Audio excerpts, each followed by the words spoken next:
अभिवादये, अहमस्मि लता। अत्र भवतां स्वागतम् एतस्मिन् डीडी न्यूज़ वार्ता प्रसारणे। अथ प्रमुखाः वार्ताः। फिनलैंड देशस्य राष्ट्रपतिः अलेक्जेंडर स्टब इत्येषः अद्य प्रधानमन्त्रिणं नरेन्द्र मोदी वर्यं मिलेत्। उभयोः देशयोः मध्ये सन्धिपत्राणाम् आदानप्रदानपरा सम्भावना। तावत् सायं राष्ट्रपतिवर्यामपि मिलेत् स्टब इत्येषः। अद्य प्रभृति एकादश रायसीना डायलॉग इत्येतस्य कार्यक्रमस्य शुभारम्भः। फिनलैंड देशस्य राष्ट्रपतिः अलेक्जेंडर स्टब इत्येषः सम्बोधयेत् उद्घाटनसत्रं। वैश्विकनेतारः समकालीनसमाह्वानेषु करिष्यन्ति विचारम्।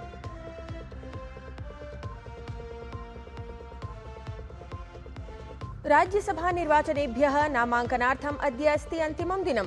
10 राज्यानां 37 आसनेषु मार्च मासस्य 16 दिनाङ्के भविष्यति मतदानं। तदनु तस्मिन्नेव दिने घोषयिष्यन्ते निर्वाचनगताः परिणामाः अपि।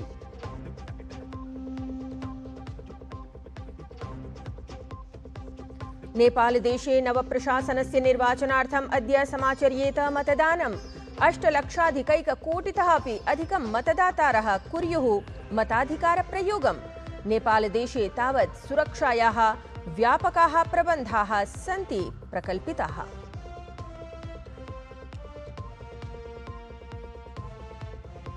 संयुक्तराज्य अमेरिका देशेन प्रबलतया प्रतिपादितः श्रीलङ्का तटं निकषा ईरान देशस्य वारशिप इति पोतः निमज्जितः इति। पोते प्रायः 80,100 जनाः आसन् स्थिताः। तावत् 1,00,000 विलुप्ताः सूच्यन्ते 100-अधिकम्। क्रीडावार्तायां T20 विश्वकप इत्येतस्यां प्रतियोगितायाम् अद्य भारत इंग्लैंड दलमध्ये खेलिता स्यात् द्वितीया उपान्त्यचक्रीया स्पर्धा। गतदिने तावत् दक्षिणाफ्रीका दलं पराजित्य निर्णायकचक्रे प्रविष्टं न्यूजीलैंड दलम्।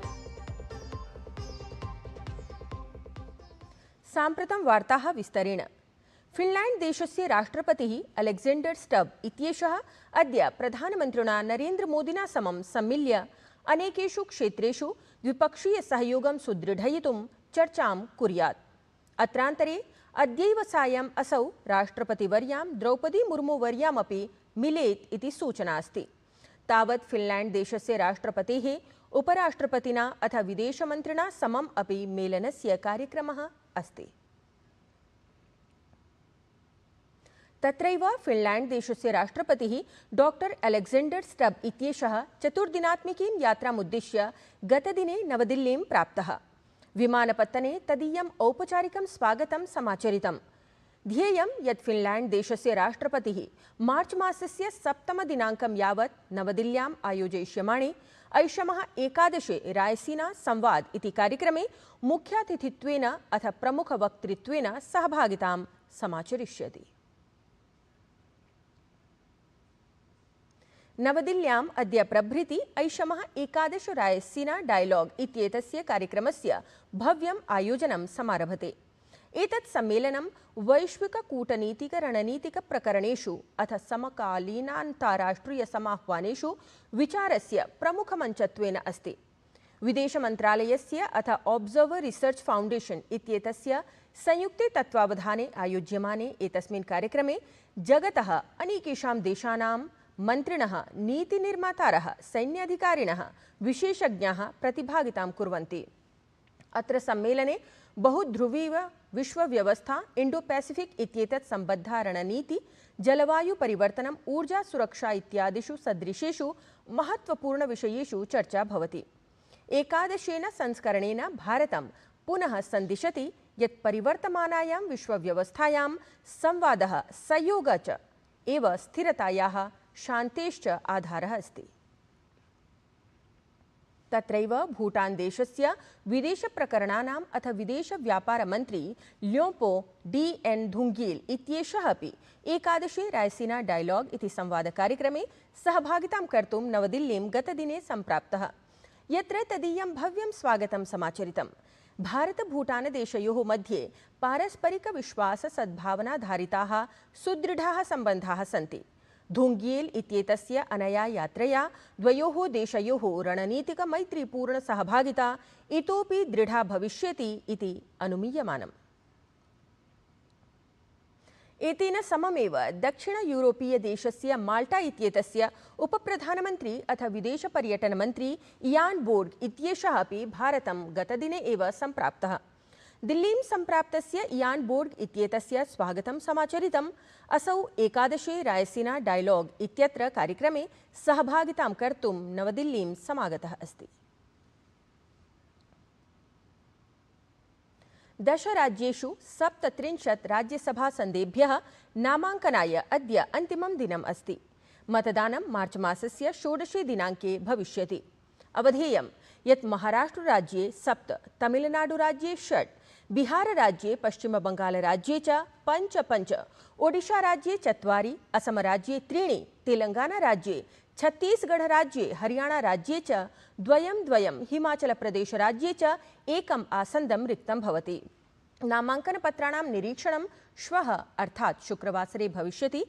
नाम प्रत्यावर्तनस्य अन्तिमः दिनाङ्कः मार्च मासस्य 9 दिनाङ्कः नियतः अस्ति, यस्य पश्चात् मार्च मासस्य एव 16 दिनाङ्के मतदानम् अनुष्ठितं स्यात्। ततश्च परिणामः तद्दिने एव घोषितः स्यात्। निर्वाचनायोगेन उक्तं यत् निष्पक्षं स्वतन्त्रं च निर्वाचनं सुनिश्चेतुं पर्यवेक्षकाणां नियुक्तिः कृत्वा निर्वाचनप्रक्रियायाः गहनतया निरीक्षणाय पर्याप्ताः उपायाः करिष्यन्ते। अवधेयमस्ति यत् भाजपादलेन महाराष्ट्रराज्ये राज्यसभानिर्वाचनाय प्रत्याशिनां सूची प्रवर्तिता अस्ति, यस्यां राष्ट्रियः महामन्त्री विनोद तावडेः, केन्द्रीयमन्त्री रामदासः अठावले, माया चिन्तामणः, ईवनाते, रामरावः, कुडुकुते इत्येषां नामानि सन्ति। बिहारराज्ये तावत् भाजपादलस्य अध्यक्षः नितिन नवीनः, वरिष्ठनेता शिवेशकुमारः च प्रत्याशित्वेन घोषितौ स्तः। तत्रैव बिहारराज्ये उपेन्द्र कुशवाहा तृतीय प्रत्याशित्वेन एनडीए इत्येतेन दलेन सम्मिलितः प्रत्याशी स्यात्। नेपालदेशे अद्य अर्थात् मार्च मासस्य 5 दिनाङ्कः सामान्यनिर्वाचनेभ्यः नियतः अस्ति। एतदर्थं तत्र व्यापकरूपेण व्यवस्थाः, सुरक्षादिसम्बद्धाश्च समस्तजनाः सज्जताः पूरिताः सन्ति। एतस्मिन् निर्वाचने शताधिकराजनीतिकदलानां 300,000 प्रत्याशिनः निर्वाचनरणे स्पर्धन्ते। मन्यते यत् काठमाण्डूनगरस्य भूतपूर्वः मेयर् इति पदासीनः बालेन्द्र शाह बालेन इत्येषः नेपाली कांग्रेस दलस्य युवानेता गगनाथापा, भूतपूर्वः प्रधानमन्त्री च केपी शर्मा ओली इत्येते त्रयः प्रमुखतया प्रधानमन्त्रिपदस्य कृते संघर्षरताः सन्ति। एतेषु विजयी प्रत्याशी एव नेपालदेशस्य 16 प्रधानमन्त्री भविष्यति। केषुचित् विगतवर्षेषु राजनीतिका स्थिरतायाः संयुतेः च परिवर्तमानानां मध्ये तत्रत्य जनता स्वमताधिकारप्रयोगेण नवीनां दिशां निर्णेतुम् अर्हति। एषु निर्वाचनेषु क्षेत्रीयाणाम् अन्ताराष्ट्रियाणां च समुदायानामपि दृष्टिः अस्ति। प्रवर्तमानं प्रशासनं भारतस्य सांस्कृतिकरिक्थस्य संरक्षणाय निरन्तरम् आवश्यकं कार्यं समाचरति। एतस्मिन् क्रमे गतदिने लण्डन् स्थिते भारतीयोच्चायोगे एश्मोलियन् म्यूजियम् इत्येतत् सङ्ग्रहालयपक्षतः अनेकाः बहुमूल्ययुताः कलाकृतयः भारताय समर्पितं गताः। अत्रान्तरे भारतप्रशासन एश्मोलियन् म्यूजियम् इत्येतयोः मध्ये सम्बद्धं सन्धिपत्रमपि हस्ताक्षरितं गतम्। एतस्य सन्धेः अन्तर्गतं सत्पुरुषस्य तिरुमङ्गई आल्वार् इत्येतस्य 16 शताब्द्याः कांस्यमूर्तिः तमिलनाडुराज्यस्य सौन्दरराज पेरुमल पुनः प्रत्यावर्तयिष्यते। एतस्य कार्यक्रमस्य अन्तर्गतं 10 शताब्दीतः 16 शताब्दीं यावत् सम्बद्धानि अन्यानि अपि प्राचीनानि 4 वस्तूनि भारताय समर्पितं गतानि। संयुक्तराज्यामेरिकादेशेन प्रबलतया प्रतिपादितं यत् श्रीलङ्कादेशस्य तटस्य पार्श्वं तेन ईरान देशस्य युद्धपोतः मज्जितः।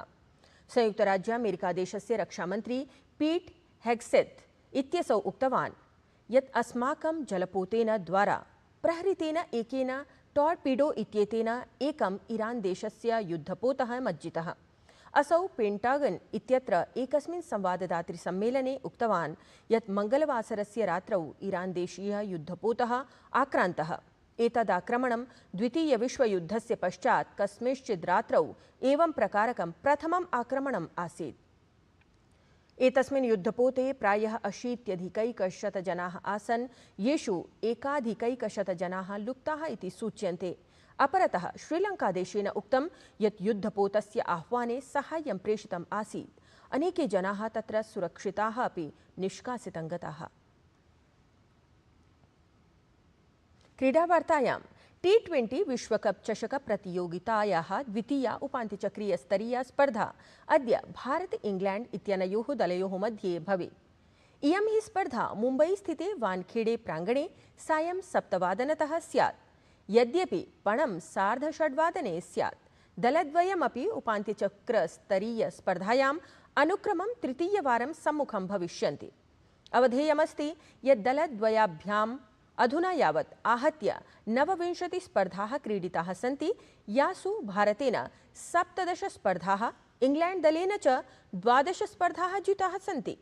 भारतीयं दलम् अधुना यावत् केवलाम् एकां स्पर्धां पराजित्य आगतः, या हि दक्षिणाफ्रीका विरुद्धं पराजिता। अथापि इंग्लैंड दलं समस्तस्पर्धाः विजित्य आगता। एतेन सहैव वार्तासंस्करणमेतत् अधुना सम्पद्यते। अभिनवाभिः वार्ताभिः सह पुनः उपस्थास्यामः। तावत् शुभं भूयात्।